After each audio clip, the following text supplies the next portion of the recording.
We cannot send a text message to this phone number. Problem fixed. Hello guys, welcome back to this new video. I'm gonna show you how to fix this problem easily and fast. So, all what you have to do is actually so simple and easy.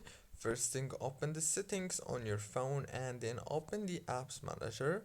Go to the apps and then go to the Twitter down here. When you find it, just click on it. After that, you have to open the storage on your phone and then click on the clear data option right here, click on delete. Then open by default option and click on this option and click on don't allow like this. Go back. Now all what you want to do is go back to the settings on your phone, open the wireless and networks, and then enable the airplane mode and disable it. And that's it guys. Now the problem must be solved. Don't forget to like and subscribe.